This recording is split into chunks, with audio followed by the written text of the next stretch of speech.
بن کے رحمت یہ پھر چھا گیا، کیسے تجھ سے کروں سامنا، گر رہا ہوں ذرا تھامنا۔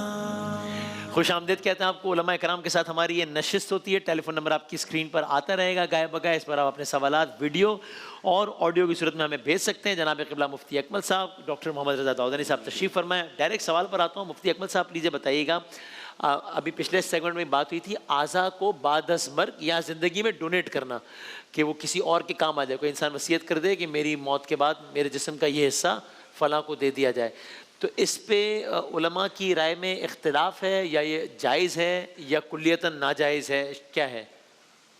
بسم اللہ الرحمن الرحیم۔ پہلی بات تو ایک مطلقاً اصول یہ ہے کہ انسان اپنے جسم کا مالک نہیں ہے اور وہ اس کو کسی کو دے نہیں سکتا ہے، اسی لیے خودکشی کو حرام رکھا گیا۔ اگر میری چیز تھی میں ختم کر لوں، چاہے زندہ باقی رکھوں چاہے ختم کروں، یہ میرا جسم ہی نہیں ہے اس لیے میری مرضی نہیں ہے۔ ہاں یہ بات ہے، وہ دوسرے سینس میں چلے جاتے ہیں۔ نہیں میں تو جنرل۔ ہاں ٹھیک ہے، واپس آ جائیں۔ تو مسئلہ یہ ہے کہ بعض نے ایک تو مطلقاً مسئلہ ہے کہ اپنے اعضاء کو آپ نہیں دے سکتے ہیں کیونکہ آپ جسم کے مالک نہیں ہیں۔ جب مالک نہیں تو دے کیسے سکتے ہیں؟ دوسری چیز یہ ہے کہ بسا اوقات ایسا ہوتا ہے کہ ضرورت ایسی آ جاتی ہے کہ جس کی بنا پر شریعت بہت سے حرام قطعی کاموں کو بھی جائز کر دیتی ہے، وقتی طور پہ مباح کر دیتی ہے۔ جیسے 4 دن کا فاقہ ہو تو سور بھی کھانا جائز ہے، اگر مرا ہوا گوشت بھی ہے کسی کا تو وہ یعنی مردار جانور ہے تو کھا کے جان بچا سکتے ہیں، تو یہ بھی ایک ہے۔ اسی طریقے سے ماں جو ہے والدہ، حولین کاملین کا حکم ہے قرآن عظیم میں کہ 2 سال بچے کو دودھ پلا سکتی ہے۔ اب دودھ بھی ماں کا ایک جز ہے، لیکن جب بچے کو ضرورت آئی تو استفادے کا حکم ہوا، لیکن جب ضرورت ختم ہو گئی تو وہی ماں اگر ایک گھونٹ بھی پلائے گی تو اب پھر گناہ ہو جائے گا۔ صحیح، یہ بھی دلائل ہیں۔ تو اب اس کا مطلب نتیجہ پھر یہ نکلا کہ اچھا، پھر تیسری چیز یہ کہ اپنے آپ کو لا تلقوا بایدیکم الی التہلکہ، اپنے آپ کو ہلاکت میں مبتلا نہ کرو۔ صحیح۔ ان تمام کو جمع کیا جائے تو علماء نے فرمایا کہ اگر سامنے والے کو انتہائی سخت ضرورت ہے اور وہ ضرورت یہ ہے کہ وہ مثلا جان سے چلا جائے گا اور آپ کو اپنا جز دینے میں خود ہلاکت کا خوف نہ ہو تو بالکل آپ اس کو دے سکتے ہیں۔ مثال کے طور پہ بلڈ ڈونیٹ کر سکتے ہیں کہ وہ دوبارہ بن جائے گا، اس طرح جگر دے سکتے ہیں، وہ بڑھ جاتا ہے دوبارہ۔ اسی طرح اگر ایک کڈنی ڈاکٹر آپ کو کہہ دیتے ہیں آپ ایک کڈنی پہ گزارا کر سکتے ہیں تو آپ ایک کڈنی بھی دے سکتے ہیں اگر سامنے والے کے دونوں فیل ہو چکی ہیں، لیکن دل نکال کر نہیں دے سکتے کیونکہ آپ ہلاک ہو جائیں گے۔ اور اسی طرح جب جان کا مسئلہ نہ ہو تو اس سے کم درجے میں بھی اعضاء کی ڈونیشن کو منع کیا گیا۔ ٹھیک ہے، اور لیکن یہ وصیت کر جانا کہ بعد از مرگ، کہ اب جب انسان خود رہا ہی نہیں تو اپنی جان کا خطرے کا تو ایلیمنٹ ہی ختم ہو گیا، کہ جب میں اس دنیا سے چلا جاؤں تو میری آنکھ یا یہ فلاں ادارے کو دے دی جائے، اس کی گنجائش مطلب صرف جان کا خوف ہی اس کی علت نہیں تھی نا، ایک ہے کہ مالک نہیں ہے، مالک نہ ہونا تو اب بھی باقی ہے، ٹھیک ہے، تو یہ منع ہی ہوگا۔ اچھا ٹھیک ہے، اس میں رائے مختلف ہے کچھ؟ بسم اللہ الرحمن الرحیم۔ بہت ساری باتوں سے اتفاق کرتے ہوئے بنیادی بات یہ ہے کہ جب ایک انسان زندگی کے اندر اپنے آپ کو کسی اور کے لیے کسی کام کے حوالے سے استعمال ہونے کی اجازت دیتا ہے تو اس کی کیا لیمیٹیشنز ہیں۔ مثال کے طور پہ خون کا معاملہ ہے، وہ خون ڈونیٹ کر سکتا ہے۔ صحیح ہے۔ اسکن ہے، اسکن کو کبھی ایسا ہوتا ہے کہ خود اپنے وجود کے لیے ضروری ہوتی ہے کہ یہاں سے اسکن کاٹ کر یہاں پر لگا دی جائے یا کسی اور کو لگا دی جائے، اس میں بھی کوئی مسئلہ نہیں ہے۔ اسی طریقے سے فرض کیجئے بعض چیزیں انسان کے پاس ایسی ہیں کہ جن کو اگر وہ ڈونیٹ کر دے گا تب بھی اس کی زندگی کے اوپر کوئی مارک ڈفرینس نہیں آئے گا، ممکن ہے تھوڑا بہت فرق ہے، جیسے کڈنی کا معاملہ ہے، جیسے مفتی صاحب نے فرمایا، تو ایک کڈنی کو ڈونیٹ کرنے کی اجازت ہے پرووائڈیڈ وتھ کہ اس کی اپنی زندگی کے اوپر کوئی بہت بڑا فرق اس سے پیدا نہیں ہوتا۔ صحیح ہے۔ کوئی ایسی چیز ڈونیٹ کرنا جس سے اس کا خود اپنا وجود ہلاکت کے اندر آ جائے گا، اس کی اجازت نہیں ملے گی۔ ٹھیک ہے۔ پھر اس کے بعد اگلا مرحلہ آتا ہے کہ جناب اگر ایک شخص اپنی زندگی سے جاتے ہوئے یہ وصیت کر دے کہ میری آنکھ ہے وہ دے دینا یا میرا فلاں عضو جو ہے اس کو دے دینا، یہ اگر ڈونیشن، اس کا نتیجہ یہ نکلتا ہے کہ کسی دوسرے مسلمان کی زندگی اس سے بچ سکتی ہے، ٹھیک ہے، تو یہ وصیت بھی بالکل اپلیکیبل ہے، جائز ہے، اس کو ایگزیکیوٹ کیا جائے گا، اس میں کوئی پرابلم نہیں ہے۔ اور اسی طریقے سے اگلا مرحلہ یہ آتا ہے کہ اس کی جان بچے نہ بچے لیکن اس کی زندگی کے اندر کوالٹی وائز امپروومنٹ بہت بڑا ہے، میں یہ سوال پوچھنے والا تھا، ہاں، تو اس کی بھی اجازت ملے گی اس کے اندر۔ ٹھیک ہے۔ پھر اگلا مرحلہ یہ آتا ہے کہ فرض کیجئے کسی اور نے ڈونیشن دیا ہوا ہے تو کیا یہ مسلمان اس کو ایکسیپٹ کر سکتا ہے؟ یہ ایکسیپٹ کر سکتا ہے، اس میں بھی کوئی مسئلہ نہیں ہے۔ اور اسی طریقے سے فرض کیجئے کسی جانور کا کوئی آرگن ہے، اس کہ یہ بھی بہت تجربات ہوئے ہیں نا، تو کیا اس آرگن کو یہاں پر لگانا جائز ہوگا یا اس میں کوئی ممانعت ہے؟ اس میں بھی کوئی پرابلم نہیں ہے، وہ بالکل جائز ہے، بلکہ مطہرات کی بحث کے اندر ایک عنوان انتقال کا آتا ہے کہ جب یہ یہاں آ گیا تو اسی کے جسم کا حصہ مانا جائے گا۔ ایون فرض کیجئے کوئی پلاسٹک کا کوئی آرگن بنا لیا جاتا ہے، وہ انکارپوریٹ کر لیا جاتا ہے، وہ بھی جائز ہوگا۔ اسٹیم سیلز ہیں لیبارٹری کے اندر، ان کو گرو کر لیا جاتا ہے، لگا دیا جاتا ہے، اس میں بھی کوئی پرابلم نہیں ہے۔ خلاصہ کلام یہ ہے کہ اس کے اندر گنجائش بہت زیادہ ہے۔ ٹھیک ہے، تو اس میں تھوڑا سا رائے میں اختلاف ہے، بالکل ٹھیک، بالکل ٹھیک۔ جناب سر سوال چلے گا جی؟ میں محمد رئیس سعودی عرب جدہ سے بات کر رہا ہوں۔ مفتی صاحبان سے میرا یہ سوال ہے کہ میں عمرے کے لیے گیا تھا، عمرہ کرنے کے بعد واپس جب آیا تو تھکاوٹ کی وجہ سے مجھے افطاری سے پہلے 1-2 گھنٹے نیند آ گئی۔ جب میری آنکھ کھلی تو افطاری کو وہ 1 گھنٹہ ہوا تھا جب میں نے افطار کیا۔ میرا سوال یہ ہے کہ اس سے میرے روزے کو کوئی نقصان تو نہیں پہنچا؟ ٹھیک ہے، عمرے کے علاوہ بھی لوگوں کے ساتھ صورتحال پیش آ جاتی ہے؟ نہیں، اس سے کوئی فرق نہیں پڑا۔ جلدی افطار میں ہمارے ہاں جلدی ہوتا ہے تو کہ فوراً جیسے افطار کا وقت ہو جائے تو کر لیں، لیکن ان کے ساتھ تو ویسی عذر موجود تھا کہ سوتے رہ گئے تھے، تو کوئی اس سے روزے میں کوئی فرق نہیں پڑا۔ روزہ مکروہ ہوا نہیں ہوا؟ کچھ بھی نہیں ہوا، کچھ اچھا، بھی نہیں ہوا۔ کیا یہ تو بے اختیاری میں ہو گیا؟ مجھے معلوم ہے کہ روزہ کھلنے میں 15 منٹ باقی ہیں، لیکن میں نے کہا میں نے 1-1.5 گھنٹہ سونا ہے، میں نے جاند کرنا ہے 1-1.5 گھنٹے بعد اٹھا، تو بھی یہی صورتحال رہے گی؟ ہاں یہی صورت ہے، کوئی وہ نہیں رہے گا اس میں؟ روزہ بالکل ٹھیک ہے، روزہ باطل نہیں ہے، کوئی فرق نہیں پڑتا، بلکہ کوالٹی آف روزے میں بھی کوئی فرق نہیں نہ پڑا؟ کوئی۔ بالکل صحیح، ٹھیک ہے، چلے اگلا سوال چلائیں۔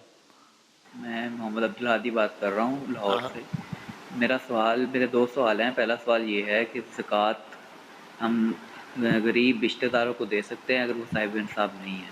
اچھا۔ دوسرا سوال یہ ہے کہ اگر ایک بندہ حرام اور حلال دونوں کی اس کی انکم مکس ہے اور وہ پورے مال پہ زکوٰۃ دیتا ہے تو اس کا جو حرام مال ہے کیا وہ بھی پاک ہو جاتا ہے؟ کیونکہ ہم نے سنا ہے کہ زکوٰۃ مال کو پاک کر دیتا ہے۔ معصومانہ سوال۔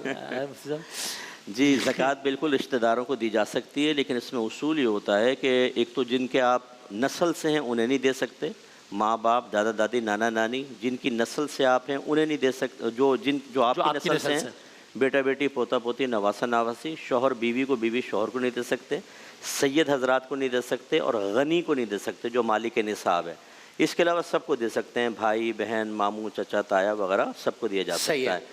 اور جو حرام مال ہوتا ہے اس کو اگر صدقہ کر دیں، اس میں سے کچھ صدقہ کر دیں زکوٰۃ، تو وہ طیب اور حلال نہیں ہو جائے گا، بلکہ ہمارے فقہا نے بیان فرمایا کہ جو حرام قطعی مال ہے، یعنی ایسا مال جس کا حرام ہونا قرآن کی واضح آیت سے ثابت ہو، اس کو حرام قطعی کہتے ہیں، وہ اگر ثواب کی نیت سے دیں گے تو دائرہ اسلام سے خارج ہو جائیں گے۔ اس لیے کہ حرام قطعی اللہ کی بارگاہ میں پیش کرنا بہت بڑی بے ادبی ہے۔ مثال کے طور پہ ذرا سمجھائیں۔ جیسے رشوت، اچھا، سود کا پیسہ، کسی کا غصب کیا ہوا پیسہ، چھینا ہوا پیسہ، ثواب کی نیت سے اگر خرچہ کریں گے تو دائرہ اسلام، یعنی کسی کا مال لے کے میں مسجد بنوا دی ہے کہ جی اللہ کا، تو یہ نہیں، اس میں نیت، انٹینشن کا دخل ہوتا ہے۔ ایک ہوتا ہے بغیر ثواب کی نیت کے دینا، پیسہ آ گیا، چلو یار ثواب تو میں نہیں چاہتا ہوں، غلط مال ہے لیکن چلو مدد ہو جائے گی، یہ ایک الگ چیز ہے، اس میں کافر نہیں ہوگا، بہرحال پھر بھی گناہ ہے کہ آپ گندا مال دے رہے ہیں۔ لیکن ایک ہے کہ اللہ مجھے ثواب دے گا، ثواب اس وقت ملتا ہے جب اللہ اس سے راضی ہوتا ہے، جب اللہ اس کو قبول فرماتا ہے تو ثواب ملتا ہے۔ اس کا مطلب ہے آپ یہ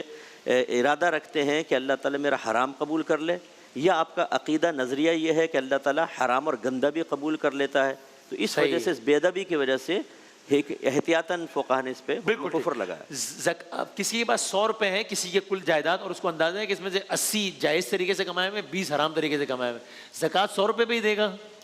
نہیں، اس کو جب کنفرم پتہ ہے تو 80 پر دے گا، وہ 20 پہ تو بنے گی نہیں زکوٰۃ، وہ ملکیت میں نہیں آتا نا، حرام مال ملکیت میں نہیں آتا۔ کس پہ کوئی بنیادی طور پہ بات وہی ہے کہ جو انسان زکوٰۃ نکال رہا ہے، فرض کیجئے کہ کوئی اور دوسرا مالی واجب ہے کہ اس کو وہ نکال رہا ہے، تو اس کو وہ خرچ کہاں پر کر سکتا ہے؟ تو بہرحال جو واجب النفقہ افراد ہیں کہ جن کا خرچ اٹھانا ویسے ہی اس کی ذمہ داری ہے، وہ ان کو یہ مال دے کر نہیں سمجھ سکتا ہے کہ اس نے اپنی زکوٰۃ ادا کر دی۔ جیسے کہ اصول و فروع کی بات ہوئی کہ ماں باپ ہیں، اولاد ہیں یا بیوی ہے، یہ افراد جو ہیں ان کے آپس میں معاملات دوسری نوعیت کے ہیں، لہٰذا وہ ان کو زکوٰۃ وغیرہ کا پیسہ نہیں دے سکتے۔ سادات کا بھی معاملہ بالکل واضح ہے، پیغمبر اکرم نے صراحت کے ساتھ منع فرمایا کہ زکوٰۃ آل محمد کے اوپر حرام ہے، لہٰذا ان کو بھی نہیں دی جا سکتی، سادات کو نہیں دی جا سکتی۔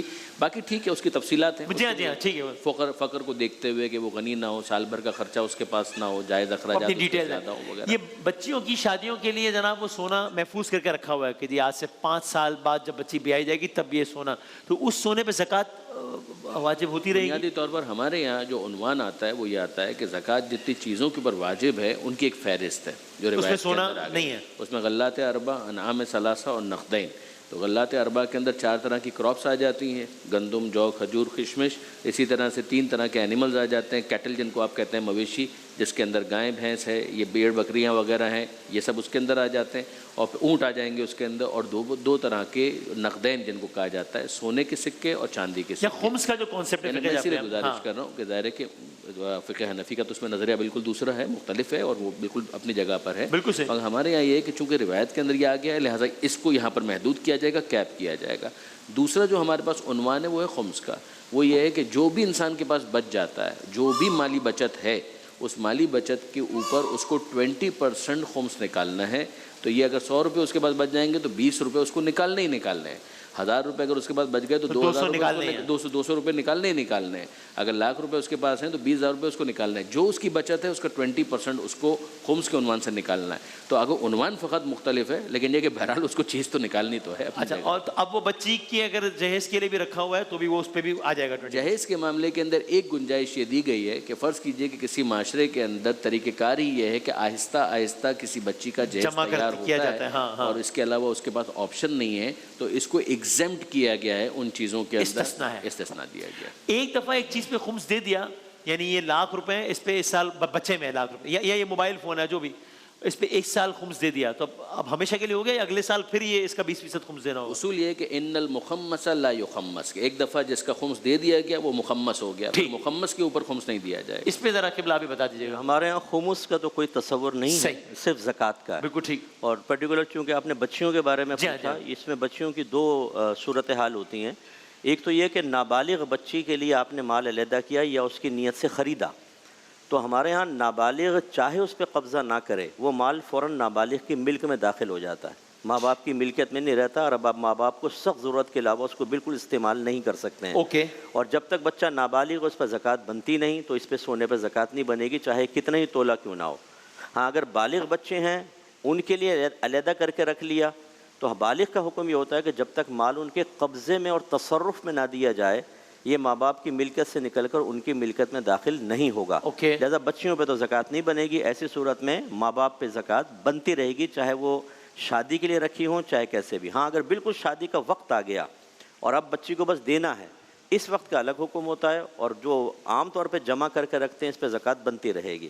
اور اسی صورت میں اگر ماں باپ نے بچی کے حوالے کر دیا، بالغ بچی کے، اور وہ 7.5 تولہ ہے جیسے وہ جو نصاب ہوتا ہے، تو جب اس پہ سال گزرے گا تو بچی پر زکوٰۃ واجب ہوگی، چاہے وہ جہیز کی نیت سے رکھا ہو۔ خلو فی السلم کافہ، اے ایمان والو اسلام میں پورے داخل ہو جاؤ۔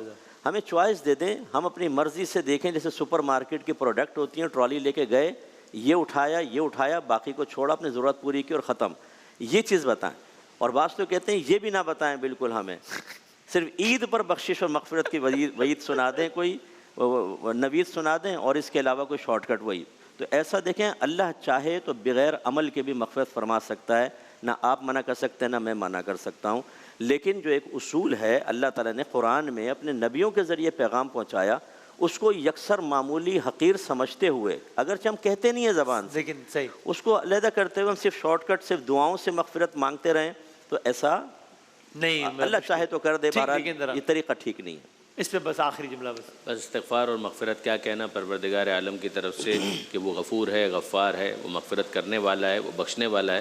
خود نماز کے اندر 2 سجدوں کے درمیان جو استغفر اللہ ربی واتوب الیہ کہتے ہیں، اس کی ایک مصلحت یہی بیان کی گئی کہ اس کے ذریعے سے اس بات کو سمجھو کہ جب پہلا سجدہ کر کے تم بیٹھتے ہو تو سمجھو کہ اسی مٹی سے تمہیں پیدا کیا گیا ہے، اور جب دوسرے سجدے میں جاتے ہو تو سمجھو کہ اسی مٹی میں تمہیں واپس لوٹایا جائے گا، اور جو درمیان میں تم بیٹھے ہو بس اس دوران سمجھ لو کہ یہ تمہاری دنیا کی زندگی ہے، اور اس میں جو کرنے کا کام ہے وہ یہ ہے کہ استغفر اللہ ربی واتوب الیہ، کہ اے پروردگار تیری بارگاہ میں طلب مغفرت کرتے ہیں، تو ہمارا پالنے والا ہے، تیری بارگاہ میں ہم توبہ کرتے ہیں، تجھی سے لو لگاتے ہیں، تیری رحمت خاص کے منتظر ہیں۔ کیا کہنا، جزاک اللہ، بہت بہت شکریہ، بہت نوازش، علماء کرام کا بہت شکریہ۔ ایک بریک اور اس کے بعد ہم اپنے اگلے سیگمنٹ کے ساتھ جو قرآن اور سائنس سے متعلق ہے اس میں حاضر ہوتے ہیں انشاءاللہ۔ رمضان یوں آ گیا بن کے رحمت یہ پھر چھا گیا۔ ہمیں ایسا لگتا ہے کہ ہماری یہ دنیا جو مضبوط دکھائی دیتی ہے ہمیشہ کے لیے قائم رہے گی۔ درخت زمین میں جڑے ہوئے نظر آتے ہیں، پہاڑ، سمندر اور دریا سب ایک ترتیب میں چل رہے ہیں، ہر چیز ایک منظم نظام کے تحت جاری ہے۔